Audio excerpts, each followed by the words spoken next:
Hello and welcome back to Mr. Spectre. Today we're gonna take a look at Point Break, 2015, a remake of the 1991 film of the same name. Buckle up, spoiler ahead and let's begin. Utah and Jeff are two extreme sports athletes. Utah encourages Jeff as he hesitates about the path ahead. Utah will be the first to lead the way and Jeff will follow the line to make it easier for him. The road is tough, but the two didn't have many problems along the way.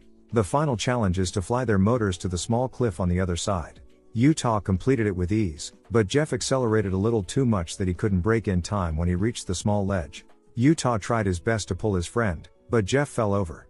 After Jeff's death, Utah retires and tries to become an FBI agent. FBI instructor Hall knows why he's working so hard to get into the FBI, but he doesn't believe he really wants this. Hall introduces his class to an ongoing case of diamond robbers. They escaped the scene by parachuting elsewhere. Then they distributed diamonds to a very poor neighborhood in Mumbai. Instructor Hall wants his students to come up with a hypothesis. At that moment, the robbers continued to carry out their next mission. They hijacked an American plane carrying money while flying over San Luis Potosi in Mexico. The stolen money was released to the people nearby and the two robbers disappeared without a trace. Utah also learned of the news. He looked into it and realized something special. He brought his theory to the instructor Hall. Utah thinks all the cases are linked, and the first one was in Inga Rapids, not the diamond heist. He thinks these guys are trying to do something called Ozaki 8. It was a series of 8 ordeals created by Ono Ozaki. He is an eco-warrior and extreme sports athlete, but he died while doing the third ordeal. The person who completes 8 ordeals will reach nirvana. They aim for spiritual enlightenment, not money.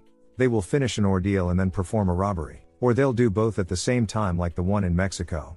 Instructor Hall believed his theory and let him present his ideas to the FBI's board of directors. Utah realized that the robbers had jumped straight into the Cave of Swallows instead of parachuting into the woods, which is why the police couldn't find a trace. This is the third ordeals, awakening Earth, skydiving into the Cave of Swallows. However, the board members did not believe the ordeals and robberies were actually by the same group, so Utah was not authorized to investigate. Instructor Hall still believes him, so he lets him go to France to investigate the fourth ordeal, Life of Water, surfing a wave over 60 feet tall, with the help of an FBI agent in the UK, Papas. The two met and quickly set off. They found a party in the sea and the people here are also surfing. The waves are all very large, because these are extremely rare waves after storms. Utah wanted to impress any nearby suspects, so when he saw a big wave, he called a canoe to pull him away. Another man also wanted to surf this wave. Both of them rushed forward, but this was not Utah's strength. He was swallowed by the big wave. Luckily for him, the man decided to save him. Utah wakes up at a party and is welcomed by a group of extreme sport athletes, led by Bodhi, who saves him. These are the robbers that Utah is looking for, including Roach, Chowder, and Gromit. Because of saving Utah, Bodhi missed the opportunity to complete the fourth ordeal. These people also know Utah because he was a famous athlete. He follows Bodhi hoping to learn more, but only learns that Bodhi's team is sponsored by Alfaric, a billionaire, to carry out dangerous challenges. Bodhi leaves Utah at the party to go with Roach. Utah wanders around and meets Samsara, who is also on Bodhi's team. She talks to him about Bodhi, and then the two swim together. Utah wakes up seeing Bodhi across from him. He was wondering what Utah was looking for. Utah immediately confronts Bodhi about trying to do Ozaki's 8. Bodhi just laughs and doesn't deny this. Papas was unhappy because they could not find any information to prove these people are involved in the robberies, so he wanted Utah to return to the US. Utah says he overheard something about an old train station in Paris tonight, when he's waking up, so he wants another chance. Utah arrived and was let in because Chowder was sitting outside. He wants to join the team, so Utah is greeted with a fight with Bodhi. Then the two start fighting. Utah is no match for Bodhi, so he is quickly defeated. Bodhi doesn't think Utah is qualified to join them. Utah was left behind and then he went outside to wait for Bodhi, still hoping he could join doing the ordeals. He stepped out with the others and headed toward Utah. Bodhi shared that he judges people who let others decide the path of their lives, people like Utah who let his best friend's death affect the path he takes. That's why Utah isn't qualified. As Bodhi's leaving, Utah angrily says that Bodhi is arrogant because he thinks he figures it out and screws others for trying. To prove this wrong, Bodhi gives Utah the chance to participate in the fifth ordeal, Life of Wind, a wingsuit proximity flight.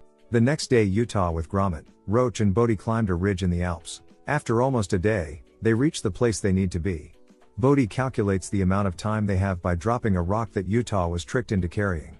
They will have 6 seconds from jumping to hitting the ground. 6 seconds to fly or die. That evening, Bodhi revealed to Utah why he's doing these ordeals. Like Ozaki, Bodhi doesn't do these things for personal gain or spiritual enlightenment, but rather to make people more attentive to the beauty of the earth and the fact that it is being destroyed. And to them, doing these ordeals is like borrowing something from nature, and they will give back to Mother Nature as well. Utah feels more sympathetic to Bodhi. The next morning they were about to jump off early in the morning. A quick note, all these scenes are real and done by professionals, because the director of the film wants the scenes to be realistic, and they look sick. The four of them flew like falcons, trying to blend into the wind to save their lives. The last segment is to fly through a small rock crevice. Fortunately, all four of them made it through. They opened their parachutes and all four landed safely. The four of them hugged each other in happiness. Utah truly became part of the group. They met Samsara in a cabin, and had a little party. She bonded with Utah more and more. Utah confides in Bodhi that he still feels guilty for his best friend's death.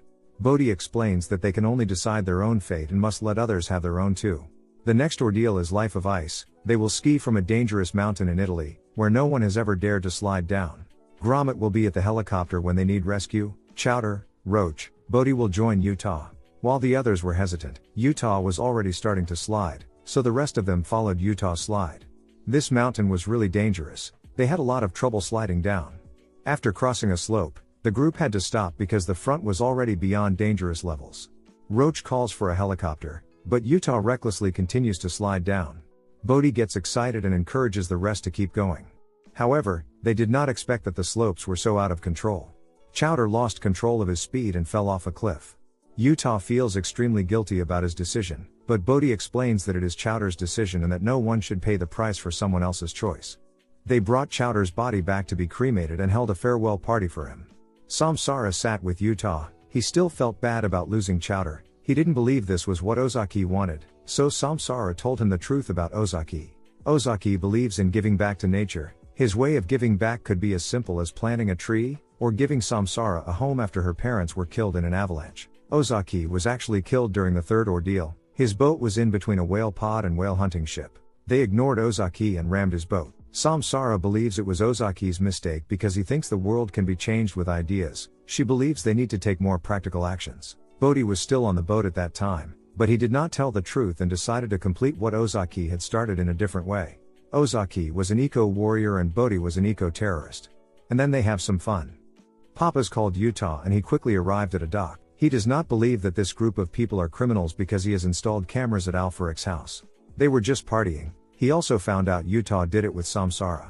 Utah begs for more time because there's a special event going down tomorrow. Utah returns to Bodhi's headquarters. They are preparing to give back to nature as they said. The group goes to a gold mine that has been mined for 20 years and is very harmful to the environment. They will bomb and destroy this mine. This is how they give back. Utah wanted to stop them but couldn't. Gromit and Roach will ride motorcycles to the top of the mountain to plant explosives. Utah and Bodhi will attack the truck and not let them leave. However, the armed guard vehicle returned fire towards them. The two sides confronted each other and Bodhi's car overturned, and the security vehicle was thrown into the cliff. Gromit and Roach returned and called threateningly to the drivers to get out of the truck, but no one listened. The two of them left the motorcycle to Bodhi and Utah and then escaped by parachuting. Utah just crawled out of the car. He ran back and tried to save some of the drivers. Utah takes a gun from the ground and threatens Bodhi, revealing he is the FBI. Bodhi just looked and said nothing and detonated the bombs. He took the motorcycle and fled. Utah helped the two drivers to safety and chased Bodhi. Soil and rocks buried trucks carrying gold. Utah chases Bodhi and the two rush into the forest. After a short chase, Bodhi pushed Utah and both fell. Bodhi reveals that he has known Utah as an FBI agent, ever since he arrived in Paris. The reason Bodhi let him join was because Bodhi thought he could save Utah. He gets angry and shoots his gun into the air. Utah is brought back to Sea Hall and Papa's. They wanted him to stop because his original mission was just monitoring and reporting. The FBI has frozen Alfaric's assets, so Bodhi's group had to rob a bank and were quickly discovered.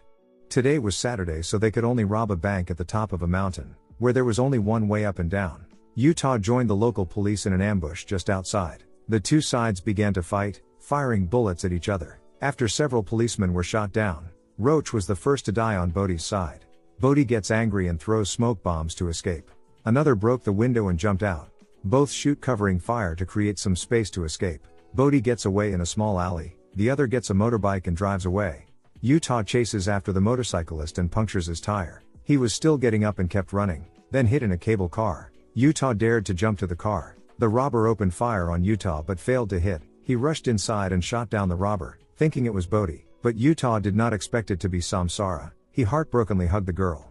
Utah is furious that Bodhi got Samsara into this and is determined to catch him. The seventh ordeal will be solo rock climbing.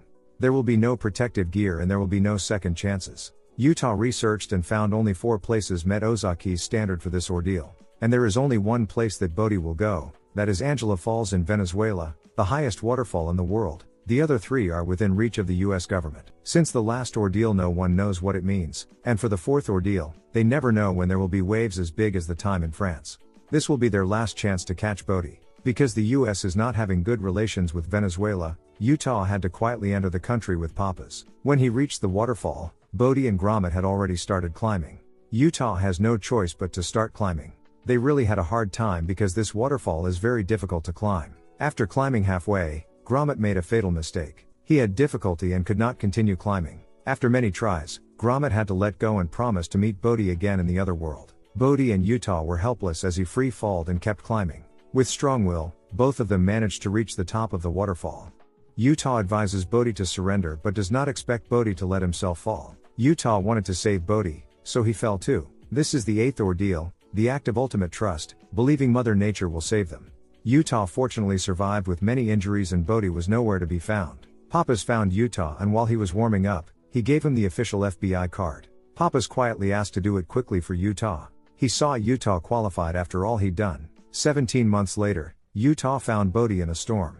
He is looking to complete the 4th ordeal. Utah advises Bodhi to return because Bodhi will surely die if he surfs this wave. But Bodhi just showed Utah its beauty. Utah understood that for Bodhi to die in this ordeal like Ozaki was the death he wanted. Utah leaves to let Bodhi surf. He surfed the wave nearly 100 feet, then Bodhi was easily swallowed by the wave. At the end of the movie Utah goes back to the mountains in Italy and starts skiing down. That was Point Break, 2015. Thank you for watching. See you in the next one. Bye bye.